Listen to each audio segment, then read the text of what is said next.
मसीह भाई और बहनों, परमेश्वर आप सभी को आशीष दे। आज मैं जिस टॉपिक पर बात करने के लिए जा रहा हूँ वो है मसीह का दूसरा आगमन। सभी मसीह भाई और बहनों का एक ही आशा है कि यीशु मसीह दोबारा आएंगे, और जब आएंगे तब संसार नष्ट किया जाएगा, और जो लोग उन पर विश्वास करते हैं वे सभी स्वर्ग जाएंगे, और जो विश्वास नहीं करते वे दोषी ठहराए जाएंगे, अर्थात वो नरक जाएंगे। कहीं ना कहीं हम सभी मसीही भाई बहन को यही सोच है और यही मानना है। लेकिन क्या बाइबल भी ऐसा ही सोचता है?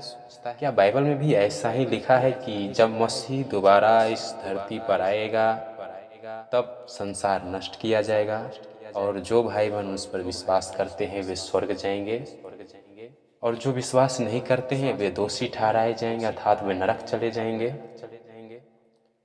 तो आइए हम लोग देखते हैं कि मनुष्य का सोच और बाइबल का सोच दोनों को आज हम लोग क्या करेंगे, मिलाएंगे। क्या बाइबल का भी सोच ऐसा ही है कि जब यीशु मसीह इस धरती पर आएगा संसार नष्ट किया जाएगा, और मसीह भाई बहन जो उन पर विश्वास करते हैं स्वर्ग जाएंगे? आइए हम लोग देखते हैं। मत्ती की पुस्तक 24 का हम लोग 30 वचन से पढ़ेंगे।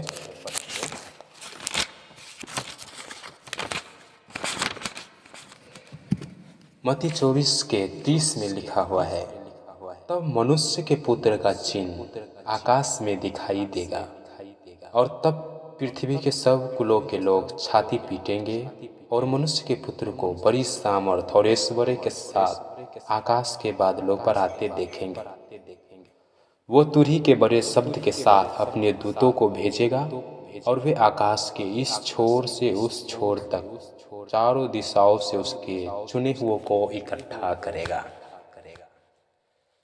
तो मसीह भाइयों और बहनों, जैसा कि आप इस वचन में पढ़ सकते हैं कि यीशु मसीह जब भी आएंगे तो संसार का नष्ट करने का बात नहीं किया गया है। यहाँ पर लिखा है कि जब भी वो आएंगे अपने चुने हुओं को क्या करेंगे, चारों दिशाओं से इकट्ठा करेंगे, ना कि संसार को नष्ट करेंगे। इसलिए जब वो आते हैं तो अपने चुने हुओं को इकट्ठा करते हैं, ना कि संसार को नष्ट करने के बात करते हैं। इसलिए बाइबल का सोच क्या है कि जब भी वो आते हैं दूसरी बार अपने चुने हुओं को इकट्ठा करने के लिए आते हैं, संसार को नष्ट करने के लिए नहीं आते हैं। इससे संबंधित आइए हम लोग दूसरा वचन भी देखेंगे जो बाइबल में लिखा हुआ है, लूका की पुस्तक में। आइए हम लोग पढ़ते हैं इसी से संबंधित वचन। लूका 21 का हम लोग 27 से पढ़ेंगे। तब वे मनुष्य के पुत्र को सामर्थ और बड़ी महिमा के साथ बादल पर आते देखेंगे। जब ये बातें होने लगे तो सीधे होकर अपना सिर ऊपर उठाना, क्योंकि तुम्हारा छुटकारा निकट होगा। अब यहाँ भी जब यीशु मसीह दोबारा बादल पर आते हैं तो संसार को नष्ट करने का बात नहीं किया है कि जब मैं दोबारा आऊँगा तो संसार को नष्ट किया जाएगा, और जो मुझ पर विश्वास करते हैं वे स्वर्ग जाएंगे। बल्कि कहा है कि जब मैं बादल पर आऊँगा तब क्या करना, अपना सिर ऊपर उठाना, क्योंकि तुम्हारा छुटकारा निकट होगा, अर्थात उद्धार क्या होगा, हमारा नजदीक होगा, ना कि न्याय होगा। इसलिए बाइबल का सोच मनुष्य के सोच से पूरी तरह से अलग है।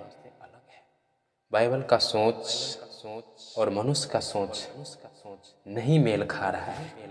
इसका मतलब हमें मनुष्य को नहीं देखना चाहिए, बल्कि बाइबल को देखना चाहिए और सही शिक्षा को लेना चाहिए। अब आप कहेंगे कि हमारा पास्टर जो इतने सामर्थी है या इतना विश्वास है या उसमें उतना पवित्र आत्मा है, फिर तो उसने कहा है कि जब मसीह बादल पर आएगा तो संसार को नष्ट किया जाएगा। तो हमें कभी भी पास्टर को या किसी बड़े लोग को, विद्वान को नहीं देखना है। हमें उन्हें देखने के बजाय हमें बाइबल को देखना चाहिए। बाइबल में ही सभी चीज़ों का और सभी बातों का सही उत्तर है और सही जानकारी है। हमें बाइबल को देखना चाहिए जो यीशु मसीह के बारे में पूर्ण जानकारी देता है।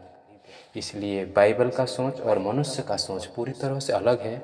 इसीलिए यह सोच कि जब यीशु मसीह दूसरी बार आएंगे संसार को नष्ट किया जाएगा, पूरी तरह से गलत है। परमेश्वर आप सभी को आशीष दे।